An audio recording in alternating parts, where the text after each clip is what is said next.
हम लोग हनुमान चालीसा शुरू करते हैं, उसके बाद फिर श्रीमद् भगवद गीता का अध्याय 1 का हम लोग बात करेंगे। श्री गुरु चरण सरोज रज निज मन मुकुर सुधार वर्णौ रघुवर विमल यश जो दायक फल चार। बुद्धिहीन तनु जानिके सुमिरौ पवन कुमार बल बुद्धि विद्या देहु मोहि हरौ कलेश विकार। जय हनुमान ज्ञान गुण सागर जय कपीस तिहु लोक उजागर। रामदूत अतुलित बल धामा अंजनी पुत्र पवन सुत नामा। महावीर विक्रम बजरंगी कुमति निवार सुमति के संगी। कंचन वरन सुवेशा कानन कुंडल कुंचित केसा। हाथ वज्र और ध्वजा विराजे कांजे मूंज जनेऊ साजे। शंकर सुमन केसरी नंदन तेज प्रताप महाजगवंदन। विद्यावान गुणी अति चातुर राम काज करिवै को आतुर। प्रभु चरित्र सुनवै को रसिया राम लखन सीता मन बसिया। सूक्ष्म रूप धरि सिंह दिखावा विकट रूप धरि लंक जरावा। उधरि असुर संहारे रामचंद्र के काज समारे। लाए सजीवन लखन जियावे श्री रघुवीर हरषि उर लाए। रघुपति कीन्ही बहुत बड़ाई तुम मम प्रिय भरतहि सम भाई। सपदन तुमरो जस गावा कहि श्रीपति कंठ लगावा। सनकादिक ब्रह्मादि मुनीसा नारद शारद सहित अहिसा। यम कुबेर दिक्पाल जहाँ ते कवि कोविद कहि सकै कहाँ ते। तुम उपकार सुग्रीवहि कीन्हा राम मिलाए राजपद दीन्हा। तुमरे मंत्र विभीषण माना लंकेश्वर भय सब जग जाना। युग सहस्त्र जो जन पर भानु लील्यो ताहि मधुर फल जानु। प्रभु मुद्रिका मिल मुख माहि जलधि लांग गए अचरज नाहि। दुर्गम काज जगत के जेते सुगम अनुग्रह तुमरे तेते। मधुआरे तुम रखवारे हो तना आज्ञा बिन पैसारे। सब सुख लहै तुम्हारी सरना तुम रक्षक काहू को डरना। आपन तेज समालो आपे तीनों लोक हाँकते कांपे। भूत पिशाच निकट नहीं आवे महावीर जब नाम सुनावे। नासै रोग हरै सब पीरा जपत निरंतर हनुमत वीरा।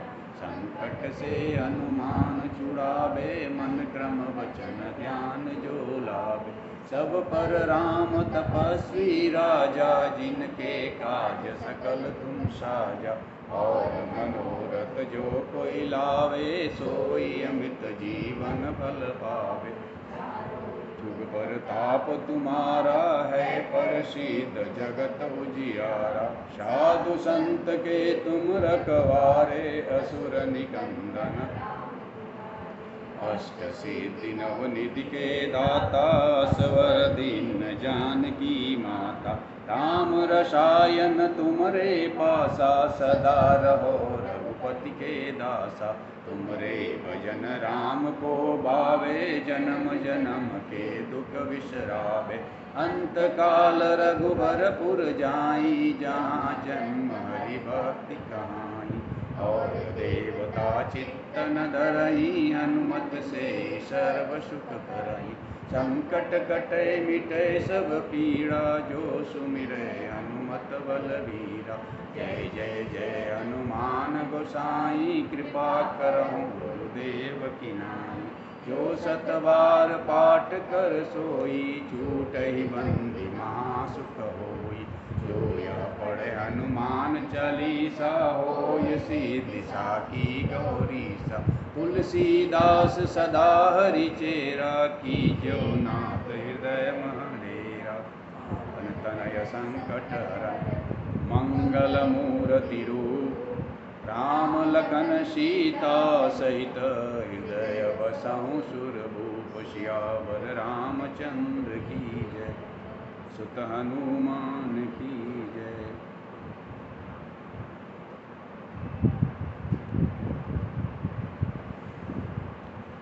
ओम ओम सहना भवतु सहनो भुनक्तु सह वीर्यं करवावहि तेजस्विनावदितमस्तु मा विद्विषावहै। ओम शांति शांति शांति। परमपिता परमात्मा की असीम शक्ति को नमन करते हुए उसी परमपिता परमात्मा के विभूति स्वरूपा माँ सरस्वती के चरण कमलों में वंदन करते हुए और उसी परमपिता परमात्मा के असीम अनुकंपा प्राप्त अभी सभी भक्तजन जो आप इस सभागृह में उपस्थित हैं, आप सभी को बहुत बहुत नमन वंदन और अभिनंदन। श्रीमद् भगवद गीता अध्याय 1 श्लोक नंबर 21 से हम अभी शुरू करेंगे। 20 तक हम लोगों ने पिछले बार कर लिया था। 21 से शुरू करने के पहले हमने क्या बात की थी उसको 2 मिनट में कैप्चर करें। तो हमने बात की थी कि श्रीमद् भगवद गीता अध्याय 1 जो है वो साइकोलॉजिकल चैप्टर है, उसमें कोई फिलॉसफी नहीं है, उसमें साइकोलॉजी है। और कृष्ण इसमें एक शब्द भी नहीं बोले, कृष्ण ने एक भी श्लोक इसमें नहीं बोला है। अर्जुन का विषाद है इसमें, अर्जुन का मोह है इसमें, जो कि अब सामने आएगा। अभी तक तो सिर्फ दुर्योधन के बारे में संजय ने बताया धृतराष्ट्र के पूछने पे, सारे सैनिक के बारे में, सेनापति के बारे में बताया, और दुर्योधन को भय क्यों आ रहा है उसके 5 कारण बताए थे। अभी उसके आगे अर्जुन के बारे में संजय बोल रहा है कि कपिध्वज विशाल रथ पे सवार धनुष लिए हुए अर्जुन ने श्री कृष्ण को बोला कि दोनों सेना के बीच में हमारे रथ को लेके जाएं। ये 20 नंबर का श्लोक था। और अभी 21 नंबर से अर्जुन बोल रहे हैं। 21, 22, 23 ये 3 श्लोक अर्जुन बोलता है श्री कृष्ण की सेनयोर उभयोर मध्ये रथम स्थापत्य मय एच्युत यावत एतांत निरीक्षे अहम युद्ध कामान अवस्थितान। हे अच्युत, यहाँ पे 2-3 शब्द बहुत ही इम्पोर्टेंट है जिसको हम बात करेंगे। पहली बार अर्जुन बोला और भगवान को बोला, श्री कृष्ण को बोला, और पहला नाम दिया अच्युत।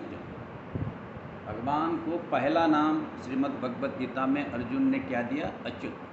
अभी अच्युत का मतलब क्या होता है? जो गिरता नहीं। अभी गिरने का मतलब आध्यात्मिक पथ पे गिरता नहीं है। और मैंने पहला ही दिन बात किया था श्रीमद् भगवद गीता के अध्याय 2 के श्लोक नंबर 62 और 63 में कैसे हम अध्यात्म में पतन करते हैं। ध्यायते विषयान पुंस संग तेषु उपजायते संगा संजायते काम कामात क्रोध अभिजायते क्रोधात भवति सम्मोह सम्मोहात स्मृति विभ्रम स्मृति भंसात बुद्धिनाश बुद्धिनाशात प्रणश्यति। ये गिरने का सिंक्रोनाइजेशन, गिरने का एक लैडर ऑफ फॉल बोलते हैं उसको। सबसे पहले किसी को हम ध्यान लगाते हैं, ध्यायते विषयान पुंस संगतेषु, उससे संग हो जाता है, माने आसक्ति हो जाता है। संगात संजायते काम, जब संग आसक्ति हो जाता है तो उससे कामना पैदा होता है, काम पैदा होता है। कामात क्रोध अभिजायते, अगर काम हमारा पूरा नहीं हो तो क्रोध उत्पन्न होता है। क्रोधात भवति सम्मोह, क्रोध से सम्मोहन उत्पन्न होता है, मोह उत्पन्न होता है। मोहात स्मृति विभ्रम, और जब मोह होता है तो स्मृति विभ्रम हो जाती है। स्मृति भंसात बुद्धि नाश, और जब स्मृति विभ्रम हो जाता है तो बुद्धि नाश हो जाता है। बुद्धि नाशात प्रणश्यति, और जब बुद्धि का नाश हो जाता है तो पतन हो जाता है। लेकिन भगवान का नाम दे दिया अच्युत, मतलब जिसका पतन नहीं, जिसका आध्यात्मिक पतन नहीं है, श्री कृष्ण भगवान के ऐसे नाम दिए। तो किसी ने कहा कि गिरना है तो ऐसे गिरो जैसे माँ के आँखों से आंसू गिरता है। गिरना है तो ऐसे गिरो जैसे माँ के आँखों से आंसू गिरता है। गिरना है तो ऐसे गिरो जैसे लड़ाई के मैदान में गोली खाकर सैनिक गिरता है। गिरना है तो ऐसे गिरो जैसे भगवान के चरणों में पुष्प गिरता है, लेकिन कभी भी किसी के नज़र में मत गिरना। और अगर किसी के नज़र में गिर भी गया तो कोई बात नहीं, लेकिन कभी भी अपनी नज़र में मत गिरना, क्योंकि अगर अपनी नज़र में गिर गया तो भगवान भी आपको नहीं उठा पाएगा। इसलिए श्रीमद् भगवद गीता के पहले अध्याय के 21वें श्लोक में भगवान का नाम अच्युत दिया गया, क्योंकि भगवान श्री कृष्ण कभी भी आध्यात्मिक पथ पे गिरे नहीं। जन्म कर्म च पराम दिव्यम, उनका जन्म भी और कर्म भी दिव्य था अर्जुन का, कृष्ण का, इसलिए उनका नाम दिया अच्युत। और कृष्ण ने अध्याय 3 के 3 श्लोक में श्री अर्जुन का भी एक नाम दिया, अनघ। अनघ नाम दिया। अनघ मतलब होता है, नघ मतलब होता है पाप, और अनघ मतलब होता है निष्पाप। और वहाँ भी अर्जुन को बोला कि तुम निष्पाप हो, यानी कि तुम गिर नहीं सकते हो आध्यात्मिक पथ पे, मैं हूँ तुमको संभालने के लिए। इसलिए श्रीमद् भगवद गीता का 700 श्लोक सुनाना पड़ा श्री कृष्ण को अर्जुन को, क्योंकि वो अनघ बोल दिए थे श्रीमद् भगवद गीता अध्याय 3 के 3 श्लोक में। लोक अस्मिन् द्विविधा निष्ठा प्रोक्त मया अनघ। हे अनघ, इस दुनिया में 2 तरह की विधा हैं हमको प्राप्त करने के लिए। जब हम अध्याय 3 में जाएंगे तो इस पर विशेष बात करेंगे। तो कहने का मतलब है, ये अर्जुन का पहला शब्द भगवान के लिए अच्युत से शुरू हुआ, यानी कि अध्यात्म के पथ पे चलने वाला कोई भी व्यक्ति गिर नहीं सकता है, पतन नहीं हो सकता है उसका। कहने का तात्पर्य ये है। और दूसरा जो सबसे इम्पोर्टेंट इसमें श्लोक आया, शब्द आया, सेनयोर उभयोर मध्य। सेनयोर मतलब सेना, उभयोर मतलब दोनों, और मध्य मतलब बीच में, यानी दोनों सेना के बीच में रथम स्थापत्य, रथ को स्थापित करें। मया मतलब मेरे, अच्युत मतलब हे अच्युत, मेरे रथ को दोनों सेना के बीच में स्थापित करें। अभी इसका अर्थ बहुत ही सरल हो गया, लेकिन इतना सरल अर्थ इसका है नहीं। अगर आप अपने मॉडर्न लाइफ में इसको अप्लाई करें तो अगर ज़िंदगी में सिर्फ सुख ही सुख हो तो वो सुख का आपको अनुभूति नहीं होता है। जब तक दुख नहीं आपकी ज़िंदगी में आएगा, सुख की अनुभूति आपको नहीं होगी। जब तक आपको पराजय ज़िंदगी में नहीं होगा तब तक विजय की अनुभूति नहीं होगी। जब तक हानि नहीं होगा तब तक लाभ की अनुभूति नहीं होगी। इसलिए इसको बोलते हैं पेयर ऑफ अपोजिट्स, द्वंद्व समास बोलते हैं इसको। दुख सुख, हानि लाभ, जय पराजय, ये हमारे ज़िंदगी के 2 पार्ट हैं, जिसके बीच से हमारी ये ज़िंदगी रूपी नदी बहती है। सुख और दुख जो हैं 2 किनारे हैं, जिसके बीच से कि हमारी ये नदी बहती है। अगर हम सोचें कि हमारी ज़िंदगी में सिर्फ सुख ही रहे तो फिर वो सुख की अनुभूति आपको नहीं।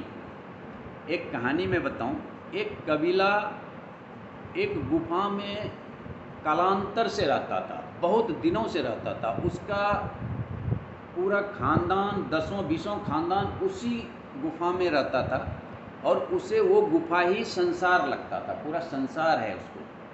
वहाँ पे सूर्य नहीं, वहाँ पे कोई पृथ्वी नहीं, वहाँ पे कोई पेड़ नहीं, लेकिन उसके लिए वो संसार था, नॉर्मल था सभी चीज़। एक लड़का एक दिन वो कबीले से निकला और देखा दूर में एक छोटी सी रोशनी दिखाई पड़ रही है उसको। वो उस रोशनी के तरफ चला तो उसे अंधेरे में चलते चलते दिखा कि वो गुफा कहीं भी अंत हो जा रहा है। और जैसे वो गुफा के बाहर गया, उसे सूर्य की रोशनी दिखाई दी, उसे पेड़ दिखाई दिए, उसे धरती दिखाई दिया, उसे हरा हरा घास दिखाई दिया। तो उसे कुछ अटपटा लगा, ये क्या है, ये तो कुछ गड़बड़ है। फिर उसे पता चला, अच्छा हम लोग जहाँ रहते हैं उसके बाहर भी एक दुनिया है। हम अंधकार में रहते हैं और प्रकाश की भी एक दुनिया है। उसे प्रकाश कब समझ में आया, उसे अंधकार कब समझ में आया, जब वो बाहर आया गुफा से। फिर वो अंदर गया, सभी को बताया कि इसके बाहर प्रकाश है। सबने बोला तू पागल हो गया है, बरसों से हमारा खानदान पूरा यहाँ पे रहता है, किसी ने वो प्रकाश देखा नहीं है, किसी ने पेड़ देखा नहीं है, तुम बोलते हो पेड़ है, तुम पागल हो गया, तुम्हारा ट्रीटमेंट कराना पड़ेगा। फिर एक दूसरा उसका साथी बोला चलो मैं तुम्हारे साथ चलता हूँ। और फिर जब वो बाहर आया, उसने भी सूर्य का प्रकाश देखा, उसने भी पेड़ देखा, उसने भी धरती देखा, उसने भी हरियाली देखा। फिर उसने जा कर के सभी को बोला नहीं नहीं, सही में बाहर में वो सारी चीज़ें हैं जो ये बोल रहा है। फिर सारे कबीले के लोग जब बाहर आए तो उसने देखा कि ये तो अलग दुनिया है। तो उसको वो अलग दुनिया का भान तभी हुआ जब तक वो अंदर में था, उसे ये पता नहीं था। तो हम सभी जो अपने ज़िंदगी में ये सोचते हैं कि सिर्फ हमको सुख ही सुख हो, सिर्फ हमारी विजय ही हो, सिर्फ हम सक्सेस ही करें, तो आपका दांत का दर्द, जब तक एक दांत में दर्द ना हो ये पता नहीं चलेगा कि बाकी का दर्द ठीक है। जब आपको एक दांत में दर्द हो तब आपको पता चलेगा कि बाकी का दांत जो है वो सही है। अदरवाइज अगर सब दांत आपका सही है तो आपको पता ही नहीं चलेगा दांत का कंडीशन क्या है।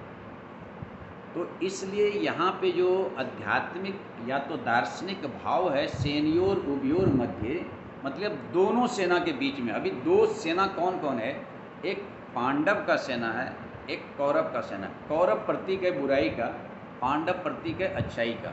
तो जब आप अच्छाई और बुराई के बीच में खड़ा होकर के दोनों को देखेंगे तभी ज़िंदगी में आप सही निर्णय ले सकते हैं।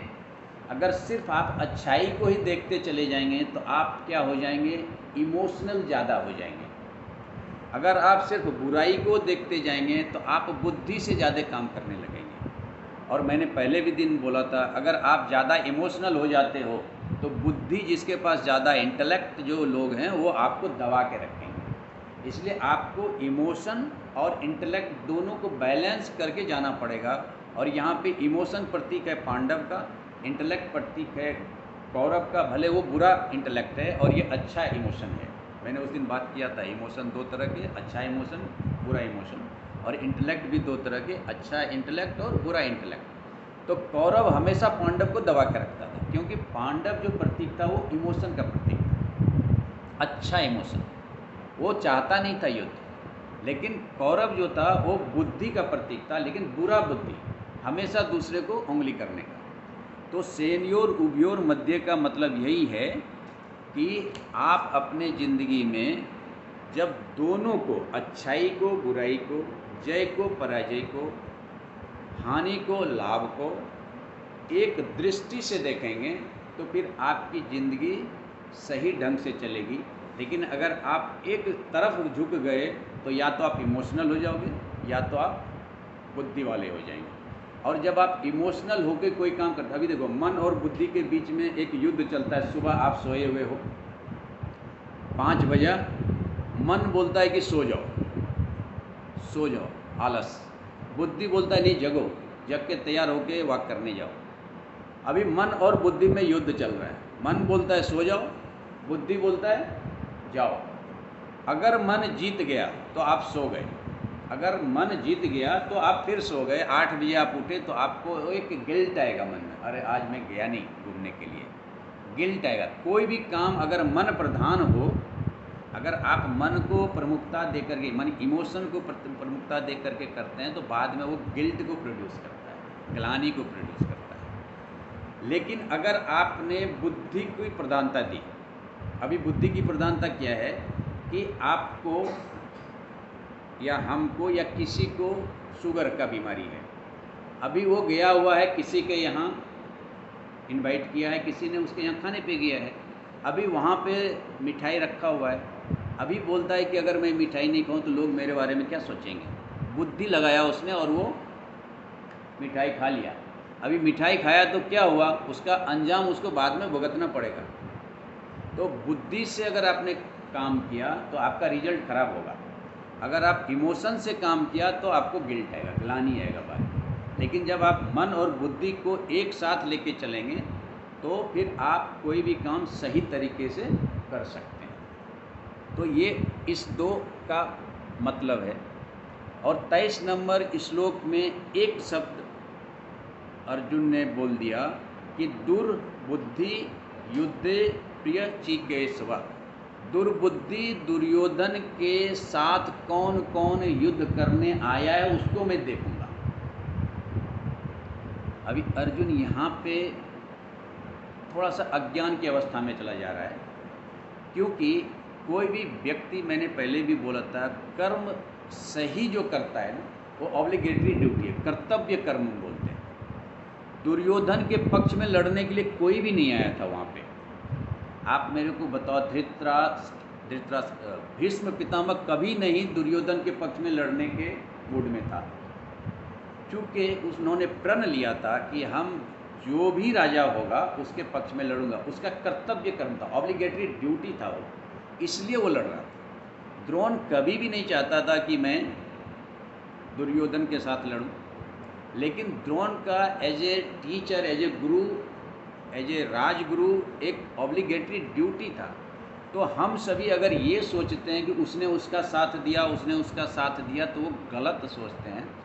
हर व्यक्ति अपना ऑब्लिगेटरी ड्यूटी निभाता है। अगर एक माँ सोचता है कि हम बच्चे को पालते हैं तो हम उपकार कर रहे हैं, तो गलत सोच है। अगर एक बच्चा ये सोचता है कि माँ हमको पाला तो क्या बड़ा काम किया, तो बच्चे का गलत सोच होता है। क्योंकि रेस्पॉन्सिबिलिटी एंड ड्यूटी, ड्यूटी अगर किसी का है तो दूसरे का वो रिस्पॉन्सिबिलिटी है, और अगर किसी का रिस्पॉन्सिबिलिटी है तो दूसरे का वो ड्यूटी है।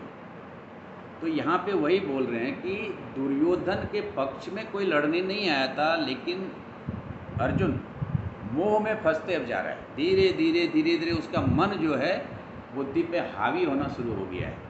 इसलिए वो बोल रहा है कि दुर्बुद्धि राजा लोग दुर्योधन के पक्ष में जो लड़ना है उसको मैं देखना चाहता हूँ। और अब श्री कृष्ण 24, 25, 26 और 27 ये 4 श्लोक में पूरा काम गड़बड़ कर देते हैं। क्या काम गड़बड़ कर देते हैं कि 27 में संजय बोल रहा है कि एव उक्त्वा ऋषिकेश गुणाकेशेन भारत। अब यहाँ 3 शब्द आ गया, ऋषिकेश, गुणाकेश और भारत। संजय भारत को बोल रहा है, भारत है धृतराष्ट्र, भारत मतलब जो राजा था वो धृतराष्ट्र है। गुणाकेशन, गुणाकेश बोलते हैं अर्जुन को। गुणाकेश मतलब अर्जुन। मैंने पहले बोला था कि पूरे श्रीमद् भगवत गीता में भगवान श्री कृष्ण के 31 नाम दिए हुए हैं और अर्जुन के 29 नाम दिए हुए हैं। तो उसमें गुणाकेश एक नाम है अर्जुन का, और ऋषिकेश एक नाम है भगवान श्री कृष्ण का। ऋषिकेश का मतलब होता है जिसके बाल सीधे हों, पहला। दूसरा, जो हृदय यानी इंद्रिय का मालिक हो, दूसरा। गुणाकेश का मतलब होता है जो नींद पे विजय प्राप्त कर लिया हो, पहला। दूसरा, जिसके बाल उलझे हुए हैं, दूसरा। तो गुणाकेश का अगर आध्यात्मिक अर्थ लेते हैं तो जिसके बाल उलझे हुए हैं, और बाल प्रतीक होता है काम और वासना का। तो जो वासना में उलझा हुआ व्यक्ति है उसे गुणाकेश से संबोधित किया गया। और चूँकि अर्जुन अभी धीरे धीरे काम और मोह में फंसते चला जा रहा है, अर्जुन विषाद योग, इसीलिए इस योग का नाम पड़ा अर्जुन विषाद योग, अर्जुन का विषाद। तो इसलिए गुणाकेश नाम यहाँ पे दिया। और ऋषिकेश मतलब जो इंद्रिय का मालिक, जिसके सारे सेंस ऑफ ऑर्गन्स उसके मन के कंट्रोल में, वो ऋषिकेश है। तो गुणाकेश यानी अर्जुन के द्वारा कहे जाने पर भगवान ने फिर से यहाँ पे लिखा सेनयोर उभयोर मध्य, दूसरे बार यह शब्द आ गया फिर से। पहला बार अर्जुन ने बोला कि मेरे रथ को दोनों सेना के बीच में ले जाओ, और भगवान श्री कृष्ण ने वैसा ही किया, दोनों सेना के बीच में रथ को लेके गया। लेकिन उन्होंने एक खेल खेल दिया। क्या खेल खेल दिया? भीष्म द्रोण प्रमुखतः सर्वेशाम, सभी के बीच में नहीं लेके गया, उन्होंने भीष्म और द्रोण के सामने ला जाके खड़ा कर दिया। ये ट्विस्ट कर दिया। अब ये ट्विस्ट का क्या मतलब है? यहीं से श्रीमद् भगवत गीता का जन्म हुआ। नहीं तो ये गीता शायद आज हमारे और आपके बीच में आता नहीं। लेकिन यहाँ जो भगवान ने एक ट्विस्ट किया, इसलिए उनको नटवर लाल भी कहते हैं। भगवान श्री कृष्ण का एक नाम है नटवर लाल, और नटवर लाल अभी जो हुए थे वो बहुत बड़े ठग थे। तो भगवान कृष्ण जो थे ना, मैंने हम लोग सभी को ठग ही लेते थे, तो उसने अर्जुन को भी ठग लिया। यहाँ पे रथ को बीच में नहीं लेके गया, उन्होंने ठीक भीष्म और द्रोण के सामने ले जा करके खड़ा कर दिया। और जैसे भीष्म और द्रोण के सामने ले जाके खड़ा किया और बोला कि अर्जुन, मैंने तुम्हारा रथ तुम्हारे कहे के हिसाब से दोनों सेना के बीच में लाके खड़ा कर दिया हूँ, अभी तुम देख लो तुमको क्या करना है। अर्जुन नज़र घुमाता है तो कौन कौन उसको दिखता है? वहाँ पे उसे चाचा दिख रहे हैं, पितामह दिख रहे हैं, आचार्य दिख रहे हैं, मामा दिख रहे हैं, भाई दिख रहे हैं, पुत्र दिख रहे हैं, पौत्र दिख रहे हैं, अपना सुहित्र मतलब मित्र दिख रहे हैं। सारे लोग अब उसको दिखने लगे अर्जुन को। और अब यहाँ से उसका खेल चालू हो गया। जब तक भय बोलिए, मोह बोलिए, मृत्यु बोलिए, मृत्यु सत्य है। मृत्यु के बारे में सब जानते हैं हम, सब लोग जानते हैं मृत्यु के बारे में।